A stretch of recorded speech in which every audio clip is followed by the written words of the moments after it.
something I learned traveling around the sort of world with this movie is that if you don't have a supernatural element in your movie, a lot of people won't call it a horror movie. To me, it's the most horrific movie I've ever made, and it seems like a horror movie to me. But when you travel around, it doesn't have a ghost, doesn't have a vampire, doesn't have something like that. It's like, well, that's not a horror movie. And I was like, I mean, okay, it's a dark drama then, whatever you want to call it. But it's super dark.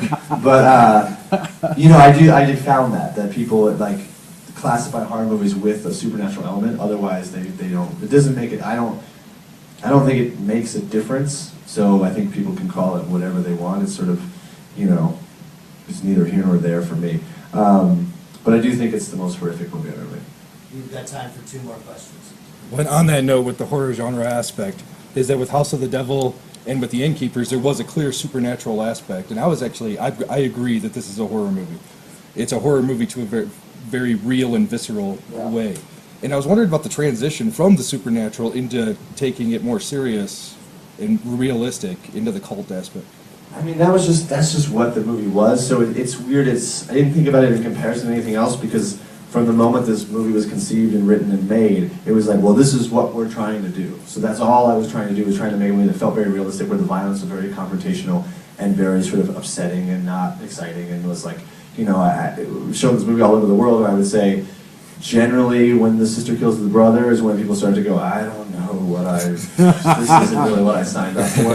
And then when the mom kills the daughter, people are like, yeah, I'm good, and we always lose a couple people. But that was sort of the point, is that, like, this did really happen, and this sort of stuff does really happen, and that we're so media obsessed, and we're so desensitized, like, it's like, even, like, they report the rain in the rain. Like, we're here in the rain. Like, everything's trying to put you in these, like overly dramatized and overly sensationalized experiences that it's become meaningless. That when you hear about all these people dying, it just doesn't mean anything. And in horror movies, the same thing. The body counts in horror movies are gigantic, and heads are flying off, and people are cheering. And I was like, well, I want to make a movie where the opposite happens, where somebody dies, and the diehard horror fans are like, I don't go for that. I don't go for that. Because I think that's worth, like, reminding people that actual violence is really upsetting and is not sensational and is not escapism. It's something that's like confrontational and provocative and disturbing. And I think that, the scene that best describes it in this movie, as far as like what I'm talking about, is the sister killing the brother scene, is that it is super unpleasant. But I think that's interesting, and I think that's, as far as the horror genre, you can almost do anything, and people do the same thing over and over again. So for me, it was just trying to do something a little different than I'd done before, and a little different than what I thought was out there, and try to make something scary in a way that I think had a something behind it of relevance, you know.